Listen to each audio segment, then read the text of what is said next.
Well, hi, everyone. Welcome back to this new season. I have no idea what season number it is of eLearnChat. I'm Rick Zanotti, and right next to me, about, 2,000 miles away, is Dawn J. Mahoney. Hey, Dawn, how are you? Good morning. It's morning. It is We can morning. say that. That's one thing. At least it is morning but here. In other places, it's night. But, hey, how did it feel getting through the end of the world? Wasn't that fun? Yeah.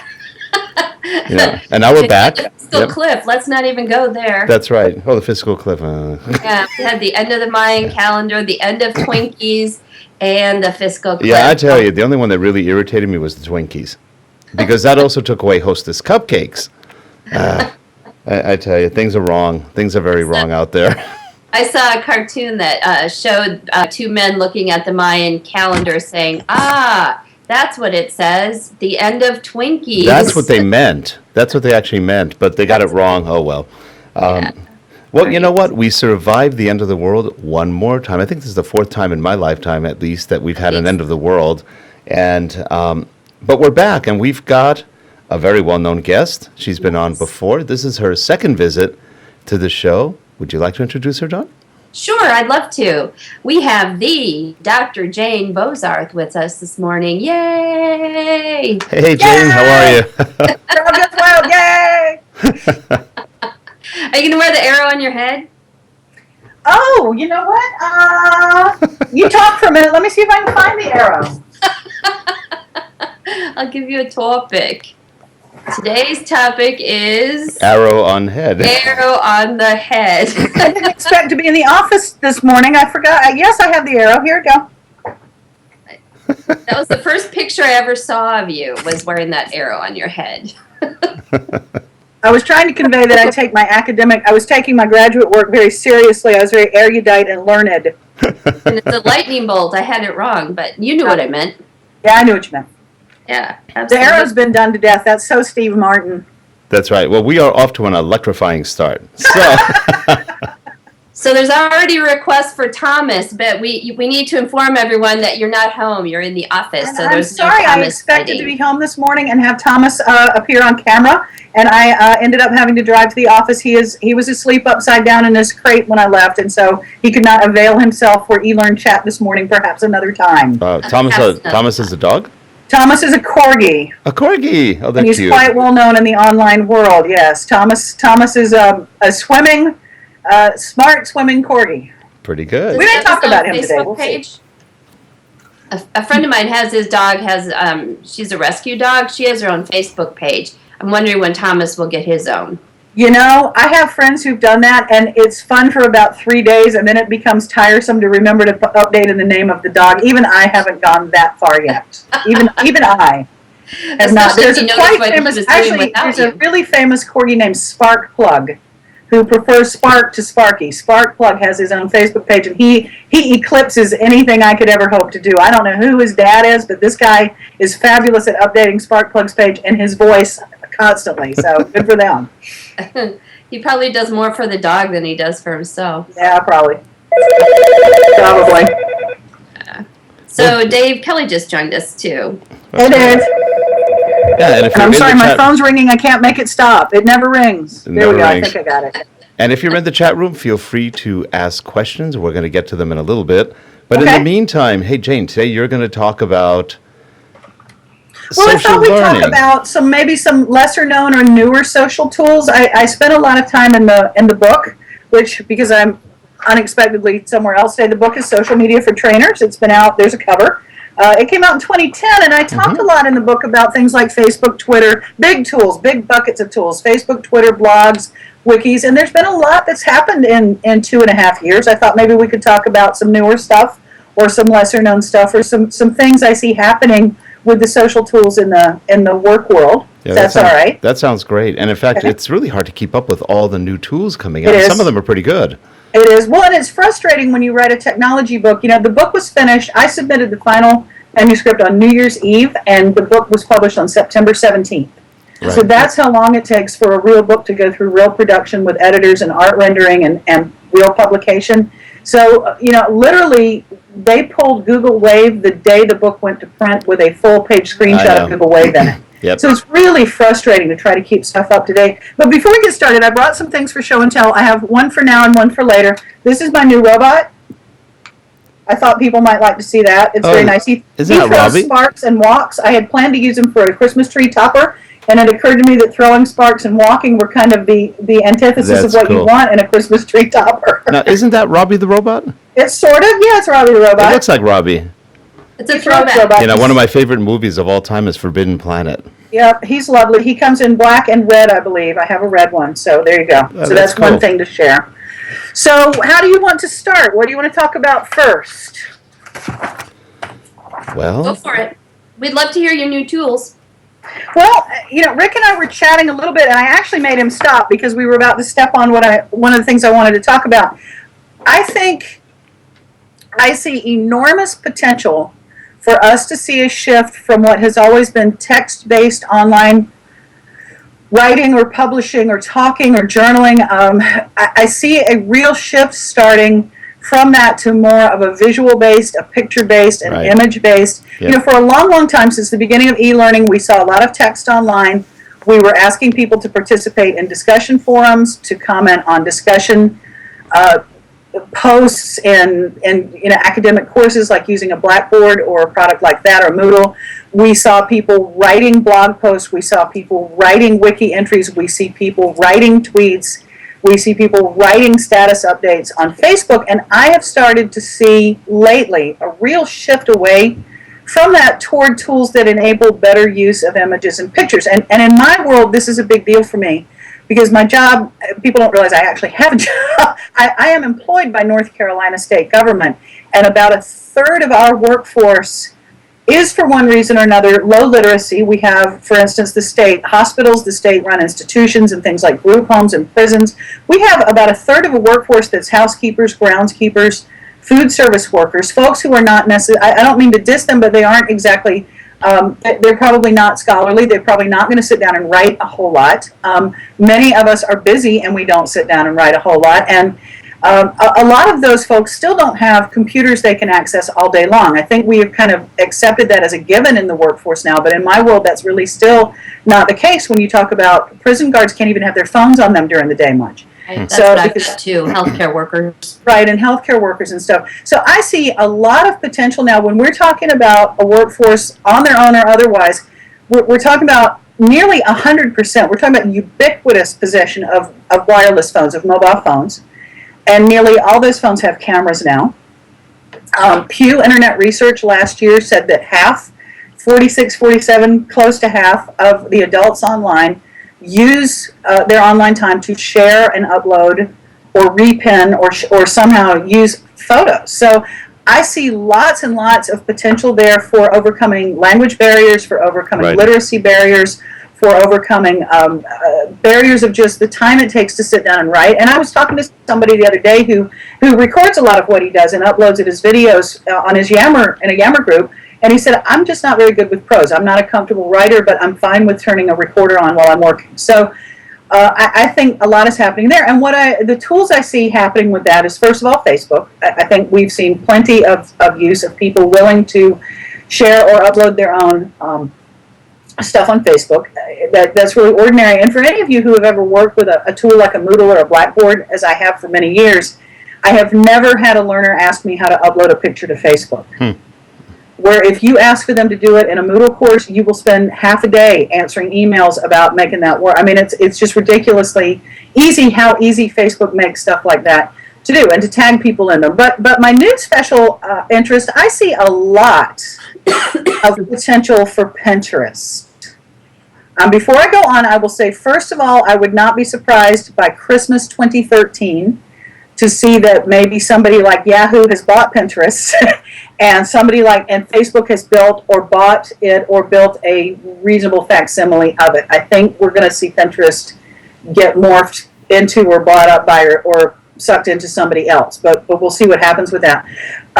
Because it's just very easy. It's very easy to share an image. It's very easy to upload an image. You can do a quick little caption on them, and then people can comment and reshare them.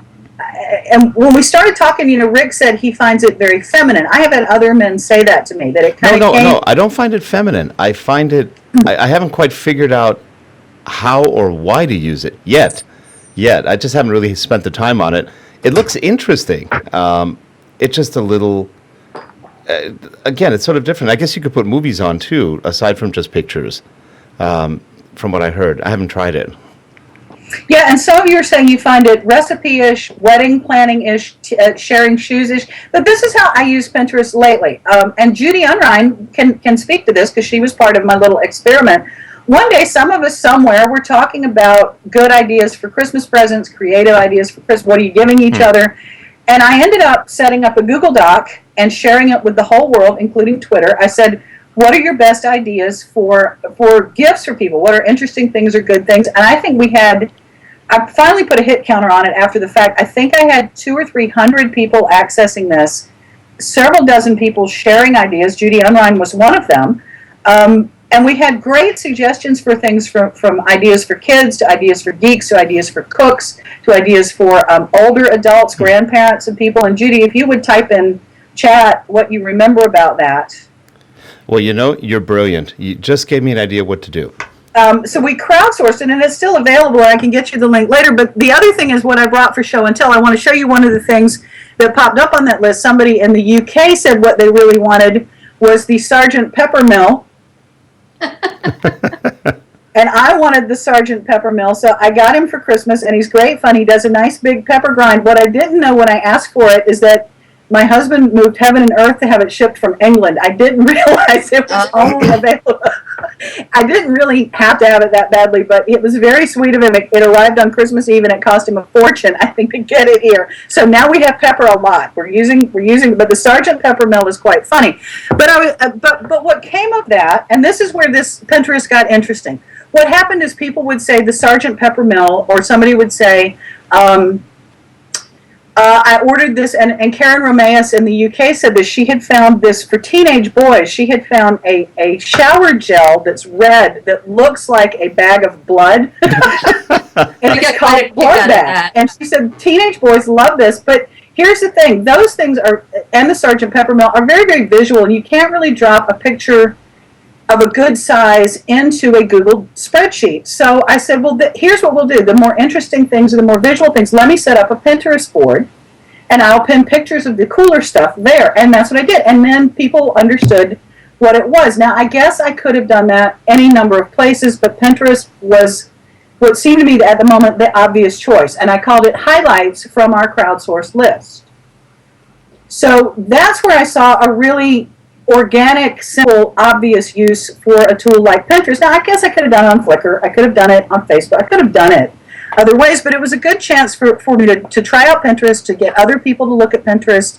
And I will ask Judy and Dave, because I know they help with this, what you would say about that experience of taking the Google Doc and letting people share it and then moving some ideas to the visual.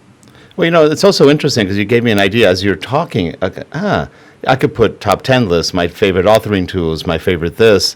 Okay. And then I guess those all have links back to vendors if you want or things like that, correct? Right, yeah, you can. The other thing, then the second thing that happened though, a couple of years ago, and then somebody else, I believe it may have been Dave this year, asked people to share a picture of their favorite Christmas ornament and tell the story behind it. And there had been conversation about using Pinterest as a collaborative activity, and I didn't really know much about it. If Gina Schreck is online, I will give her props for this. She has said forever, you can't learn about a social tool by yourself. You have to invite other people in to help you learn about it. And so what I did was I set up a Pinterest board that I intended to be a collaborative way for people to share their favorite Christmas ornaments and a quick story about, where it came from or why it had meaning or why it was their favorite. And what we learned is you can't really have a public board. You can invite people to it, or people can ask to pin to it, but you can't just have a board that's open and say, here for my whole class, everybody pin pictures. You have to have a little more, there's more control over it than that, which I get the rationale. I understand why they have it set up that way, but it gave us all a chance to kind of learn how it worked. And one thing we found out about Pinterest is that it cares about file names. If you have some weird character in the file, a lot of times the picture doesn't display, although it looks like it's uploaded. Now, do you think they're going to release? So it was my nefarious plot to get people to learn about Pinterest. Now, Jane, do you think they're going to actually open that up at one point where you don't need invitations anymore? I don't know. Well, it wasn't that. It's not that. It's that you have to allow people to pin to your board. And I get that if you just open your board up and I said favorite Christmas ornaments, you could be really subject to every spammer on earth. You could be subject to porn stuff. I get why they have it, but I don't know how it might change. I don't know if maybe they'll have a group function so that I could just say enter everybody in my class and we'll do it that way. I don't know. I would imagine these things change all the time. But I've seen some people in the chat mention using it for learning. I got really interested in Pinterest for learning, and I used this in a presentation I did a few months ago. A teacher named Jeffrey Heil asked, what does learning look like? And he asked people to send pictures of what learning looks like. And that board is available, and I see that somebody's put it in chat. What was interesting about the pictures there is that none of them showed somebody standing in front of a room talking. It showed people doing stuff. It showed people working together on something. It showed people actually working with an item or working with a tool or practicing on a skateboard. It didn't show anybody lecturing or reading PowerPoint or any of that. So I thought that was very telling. I have used Pinterest a couple of times, and I found this fun. We do ELearnChat on Thursday nights. Dave Kelly and I work on that together. Dave leads it with Clark Quinn and Cammie Bean and formerly Marsha Connor. And we have a theme every week in five or six questions, and we have found that even though we try, and even though we say, and even though we give warning, many times people see the chat and they pop in kind of on the spur of the moment, or they just didn't get the word early enough. So we have learned we can't really get people to do much in the way of pre-reading. We try to post articles or say we're going to be referencing this piece of research, and it never has gone very well. So I have started, when the chats are something I am especially interested in, or I wrote the questions for, I have started setting up a Pinterest board so that people who are popping into the chat can get a really quick snapshot of what we're talking about. And my favorite of those is one we did one night on metaphors. What are your metaphors for teaching and learning? Do you think learning is a journey that you take together? Do you think learners are an empty vessel into which you are pouring your vast expertise? Do you think that learning comes from a spark, or it comes from touching pieces in a node? So that ended up being a really fun ELearnChat. It ended up being an article that was very well received, and all of it kind of came from Pinterest. But my real point is not so much Pinterest as it is photos and sharing visuals and sharing items in that way. I think there's a lot of potential. Terrence Wing, who I know many of the folks here will remember, and certainly Rick, Terrence did a fun little activity at a conference one time where he asked folks during a break in a workshop to go around the conference center and take pictures of customer service issues, and he would share them on Facebook, which he did. And it was stuff like people gave him pictures of water coolers that had no cups, places to pick up a house phone where the phone was missing from the jack, stains in the carpet. A picture really is worth 1,000 words. And so he was using it to give information back to management in that way as part of his workshop. And I've been rambling on for a long time now. What else do we want to talk about? Here, I'll show you Sergeant Peppermill again.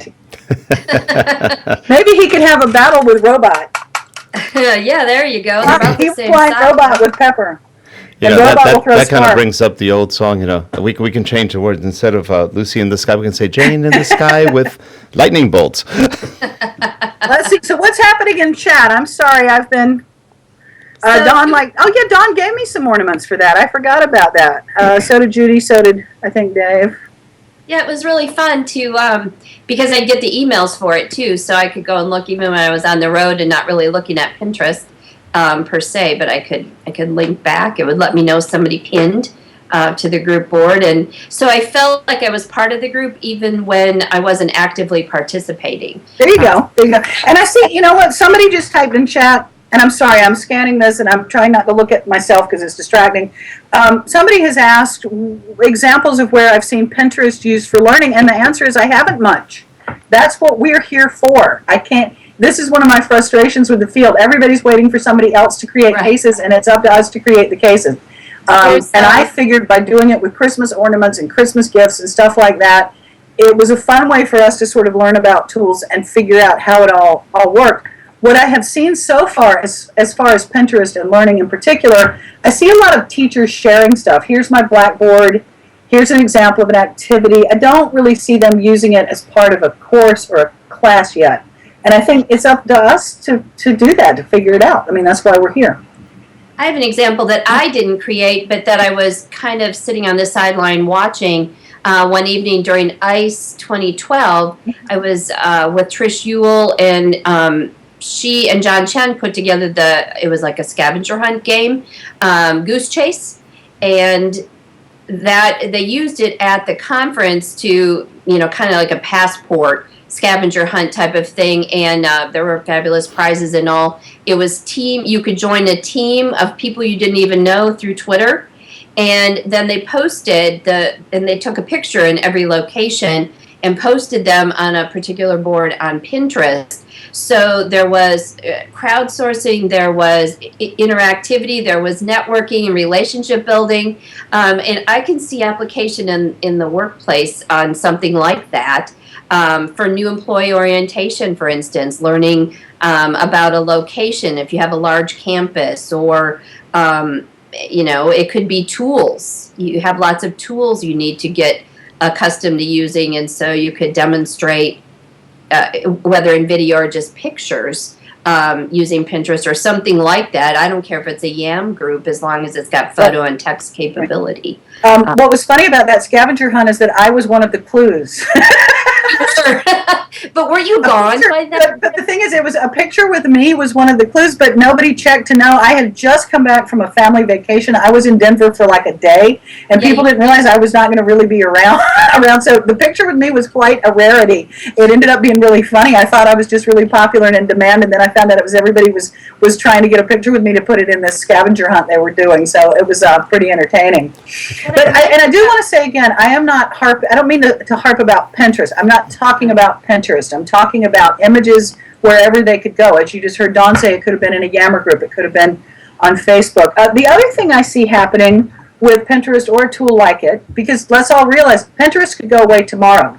Somebody could buy it tomorrow and change it. Mm-hmm. So I try not to get too married to a particular way of doing things with a particular tool. I did our family Christmas newsletter this year on Pinterest, because if you go in backwards order, you can upload chronologically. You just have to remember to load in reverse order, and you can make quick little notes. And so rather than create a web page, which is what I usually do, or upload a document from a PowerPoint show, I just loaded photos from the year to Pinterest, mostly about Thomas, and labeled them, and I let it go that way, and it was very well received. People said they liked it. So I think digital storytelling may have a future with some of the new photo-based tools. Well, that's why I think what I liked about this game, and have been pondering since, is that it was kind of like they had to take the people that participated, or those of us that watched from the outside looking in, there was a visual reference that I could take away with me. Mm-hmm. So I had a scrapbook in essence, or, back in the day, we all created manuals with paper. So this was a more dynamic, and I, as the learner, got to participate and build my own learning tools. Okay. That's what I liked about it. I have something for later. So since we're all here in the business, and this is to anybody who's listening, but especially for Rick, because I know he has expertise in this area, I have said that I feel that the use of the photographs and the images is going to open possibilities up to people who have maybe been excluded from the text-based participation. But the reverse question is true. Are we going to be excluding people who have visual challenges by relying to, how can we make sure that they are not pushed aside or excluded from all of my excitement about pictures? Well, that's an interesting point, because I've been arguing for years that we've already excluded anybody pretty much over 40 from most computers, because nobody knows how to design with any contrast anymore.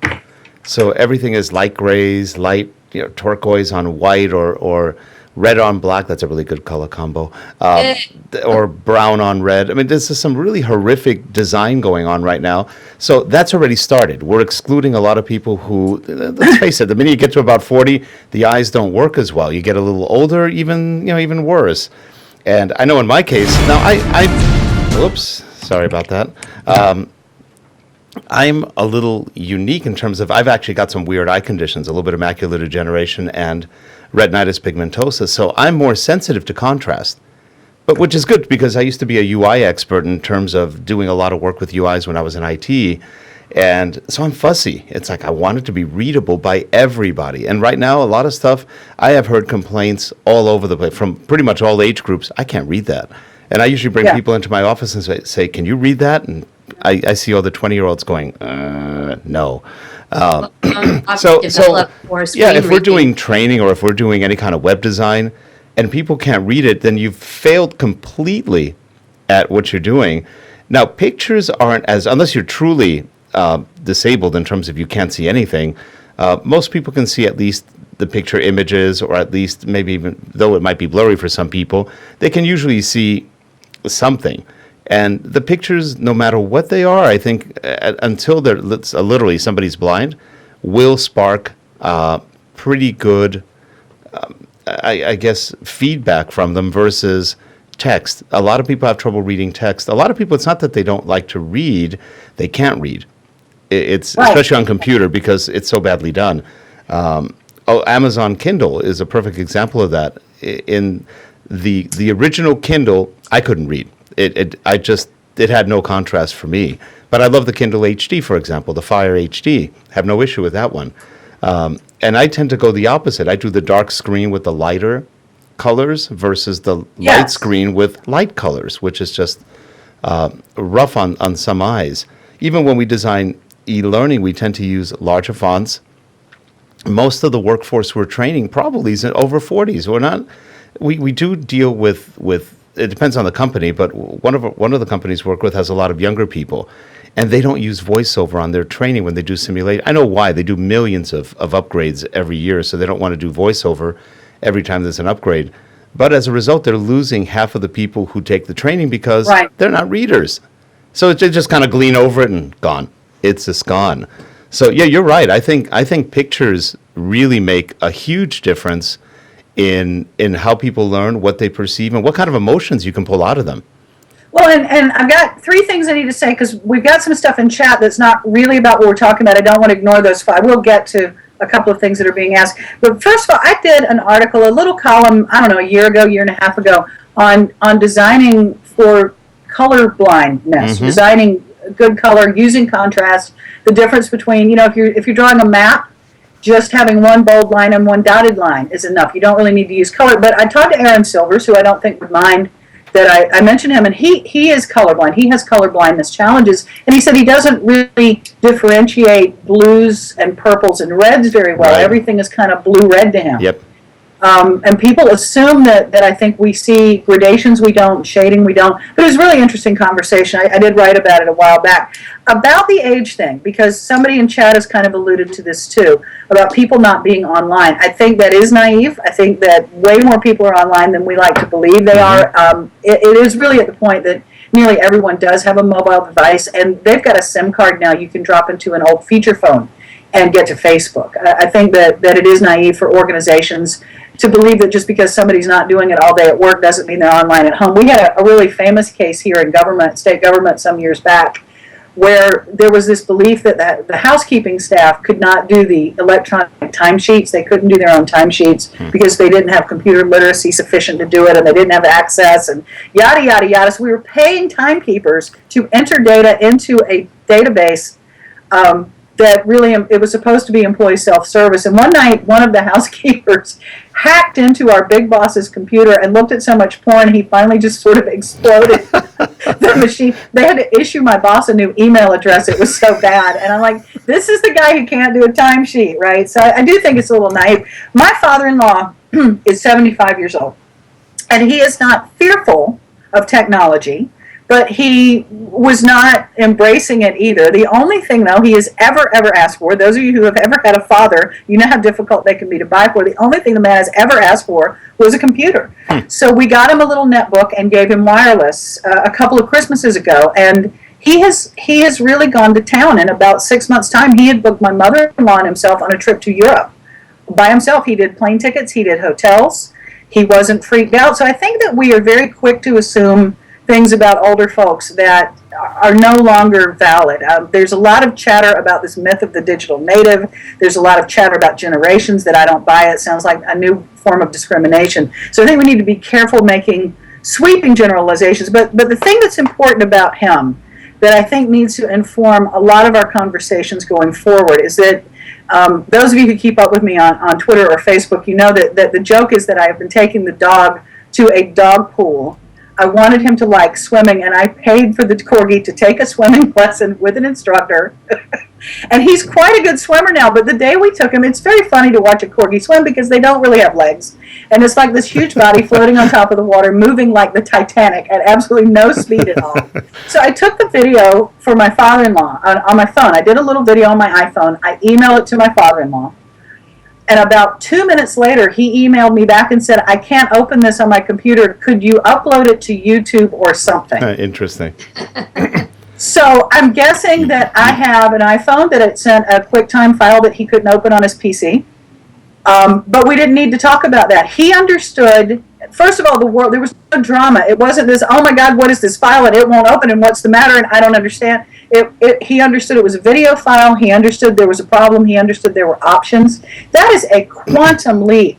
Oh yeah, you know my mom. 3 or 4 years in understanding the technology and not being freaked out. And it's not just for him. I think that we're seeing that across the board. And I am looking forward to the fact that we're moving into an age where things are demystified and people aren't so tense about what's happening. Yeah. If I go home tonight and my toaster doesn't work, my life will go on. But it used to be somebody couldn't open a PDF file and there would be screaming and lightning. It was crazy. Yeah, it's true. My mom is 79, is the same way. She can do almost anything on a computer. Yes. And she's not computer literate. She knows how to do everything.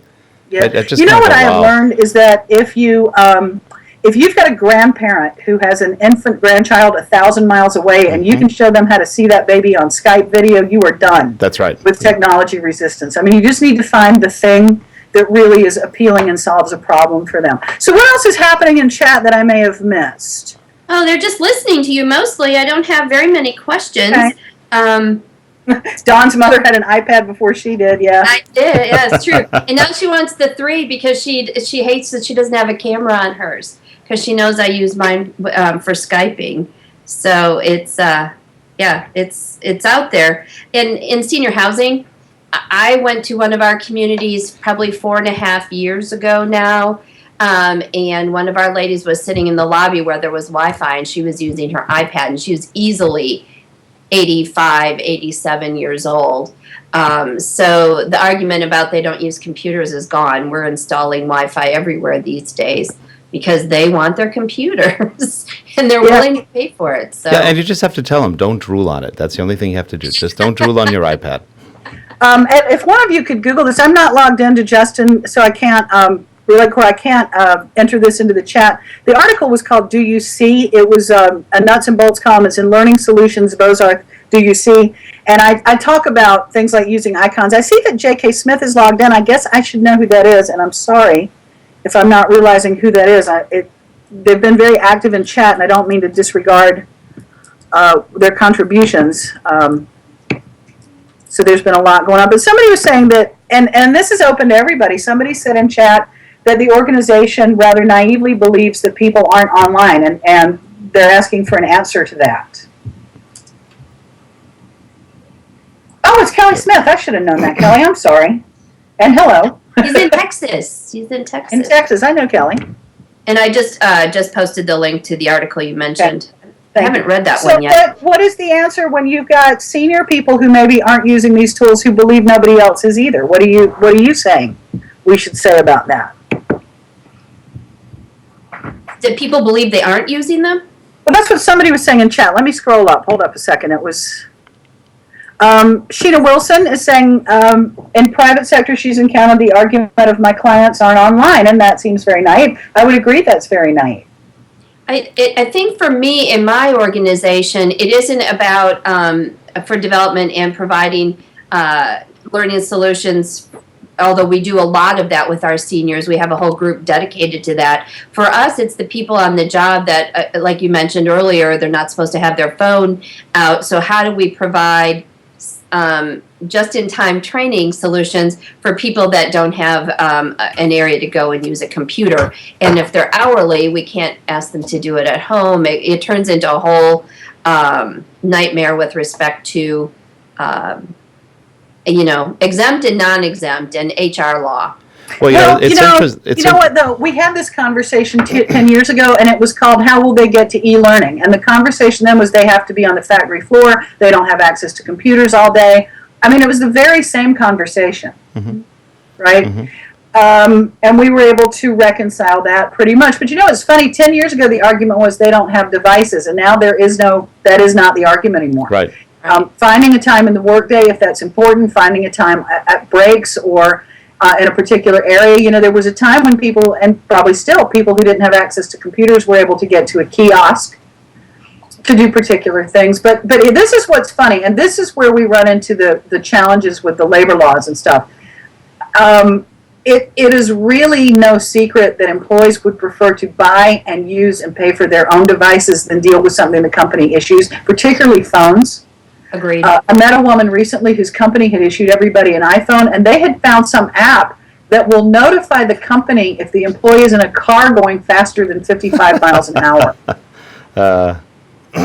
Yeah, gotta love They don't that. understand why employees don't want to use these phones. I'm like, are you Right. kidding me? Are you Well, you know, kidding my me? So, my I son-in-law. think that we need to find the balance between what we're asking them to do with their own devices and the fact that they'd rather use their own than ours. Well, you know, it's interesting. My son-in-law works for Coca-Cola, and he, at one point in one of the jobs he had, they're on Coca-Cola issued cell phones, which can tell when you haven't done anything for about an hour. And they literally tell you, why haven't you done anything? Or why haven't you moved here? And it's very Big Brother-ish. And of course, everybody hated those phones. Right. Well, and management doesn't, and then they'll say, well, we tried that and it didn't work. Well, nobody wants to use our phones, but Right. they don't like how they're not being, it's crazy. Right. It's kind Right. of crazy. Yeah, That's they're fun. encouraging us now to migrate to one phone and have it be the phone of our choice rather than, the other way around. And we are building mobile, and our LMS now supports mobile. So little by little, we'll get there. If that's good. Now, we've got about 4 or 5 more minutes on the show. Well, Dave Kelly's yelling in chat. We probably ought to address that. Dave's yelling. He's in capital letters now. BYD. That's what Kelly wrote. Bring your own When device. you see an example, share it. Take a screenshot. Blog about it. Put it in an article. Mention it on Twitter. Anytime you see an example of somebody doing something with something, make a point of making it public. Yeah. And I can't say that any louder than Dave did. Anytime I get a problem solved on Twitter, I take a screenshot. I'm the only person in the history of my organization to include images on our weekly status reports. Now, do you think, for example, something like Wikipedia, which is mostly text-based, will one day morph into a mostly picture-based kind of? Yeah, probably. That'd So be I'm interesting. sorry, what else did you want to talk about, Rick, since we're running out of time? I did want to make sure we acknowledge Dave since he was yelling in chat. In capital letters. Well, I think at this point we've probably covered one major subject, and we can leave it open for another show. So that'll actually be pretty interesting. Yeah. And you actually are the first person who's sparked some ideas on Pinterest for me. So that's gotten me going as far as I think I know what to do now. Well, I've also gotten obsessed lately about narrating work, and there's more coming on that. I'm doing some work with ASTD on it right now, so perhaps we can talk more about that later this year or so. That would be interesting. You said marrying? Narrating work. Working out loud, learning out loud. Oh, okay. I heard something else. I thought I can't marry my work anymore. No. You can't marry I'm work already anymore. wedded. Work's What do you done. want to talk about? You have many adoring fans out there for you. For me or for Rick? For you. I Jane. talked about what I wanted to talk about today. What talked about else what show was and on- tell do you have for us? What was on my mind, and I think we'll talk about the other when it's ready. It's not really ready yet. I'm nurturing it. I'm thinking about it. But screenshot or otherwise, really, we need more business examples. And if you see an example of somebody using Pinterest for learning, please make sure you tell the rest of us, because that's how we learn. That's how we find out what people are doing. And it's hard to keep up with every site all the time. There's stuff all the time. Even the best of us who curate and filter have trouble with that. So. But thank you for having me today. Usually when people talk to me in capital letters, they're screaming at me on Facebook about politics, so it's nice to be talking about Or an email at work, if it comes in caps, is not good either, generally speaking. You know what? I've learned my day goes a lot better if I don't open that work email till about 3:30 every afternoon. I wish I could Did I get say by that out loud?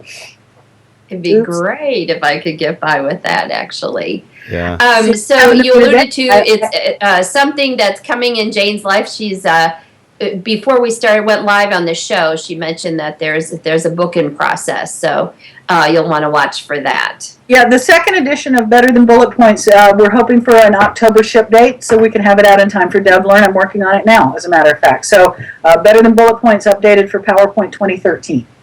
Yep, and don't forget to read Jane's column. Here's a picture of the column. It is with the URL.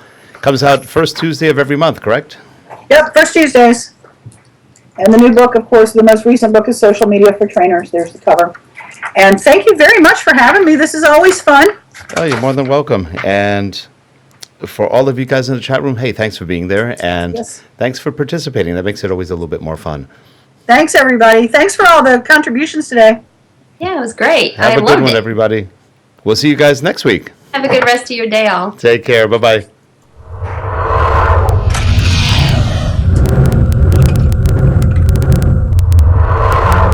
Rick, I didn't realize you had macular degeneration. My dad